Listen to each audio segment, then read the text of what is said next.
Seguindo no quarto vídeo sobre capnografia no APH.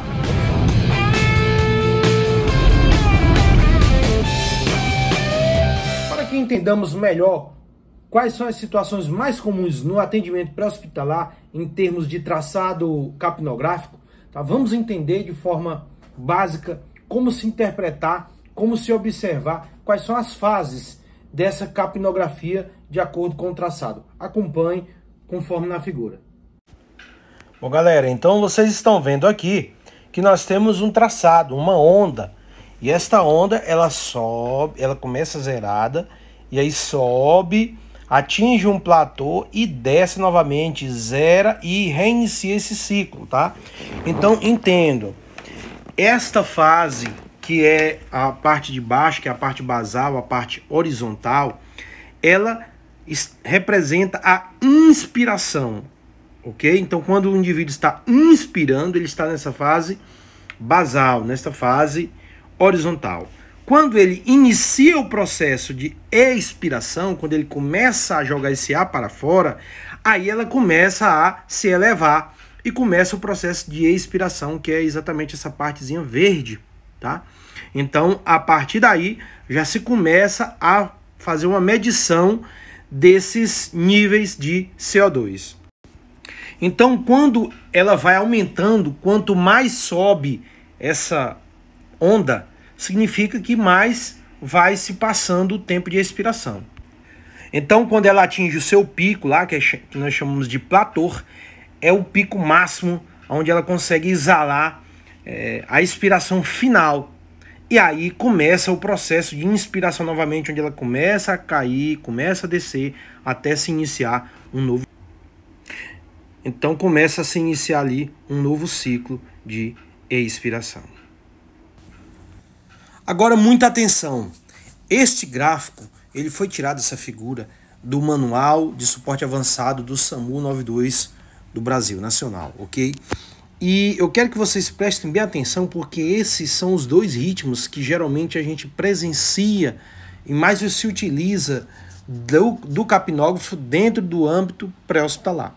Okay? Que é exatamente quando ocorre a intubação, tá? E quando nós temos situações aí de RCP, ok?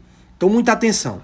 Nessa figura de cima, que é A, nesse traçado de cima, aí mostra um período onde o indivíduo vai ser intubado e após ele ser intubado, você observa que começa um processo de eliminação de CO2, tá? Mesmo que aí de forma que irregular, né, menor, com um percentual, pode observar lá na linha vertical que você tem os números, né, as taxas de CO2, você observa que ele tem um número ainda insatisfatório, né, de quantitativo de CO2 sendo exalado, mas já apresenta uma eliminação. Isso mostra o quê? Que a intubação foi realmente realizada no local intratraqueal. Okay? Dentro dos pulmões, beleza?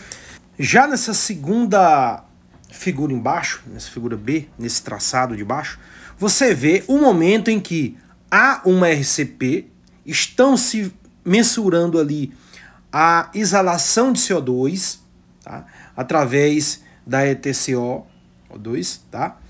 E você observa que durante as compressões você não consegue atingir um nível satisfatório, um quantitativo satisfatório de exalação de CO2, tá?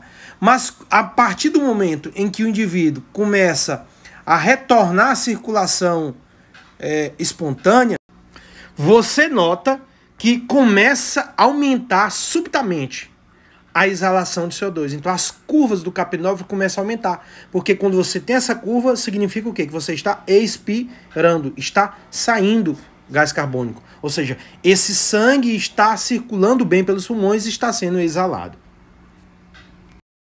Então, galera, esses foram os principais traçados que nós identificamos dentro do atendimento pré-hospitalar, nas situações extra-hospitalares, onde envolvem transferências, onde você passa, às vezes, horas com os pacientes, tá? Isso, claro, a gente analisa tudo antes, se há necessidade, se é compensador utilizar um capnógrafo em um paciente. Por exemplo, imagine que da cena para o hospital dura menos de 5 minutos. Né? Então, não vai ter muita efetividade sobre o impacto da assistência em relação ao paciente, porque o tempo de transporte é muito curto.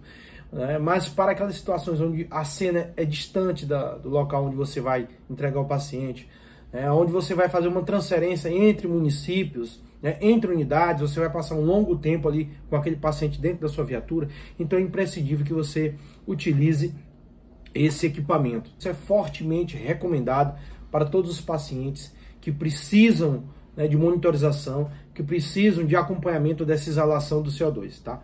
Tanto em quadros de emergência como parada cardiorrespiratória, como também para avaliar a efetividade da exalação desse CO2. Tá ok, pessoal? Então, um forte abraço a todo mundo.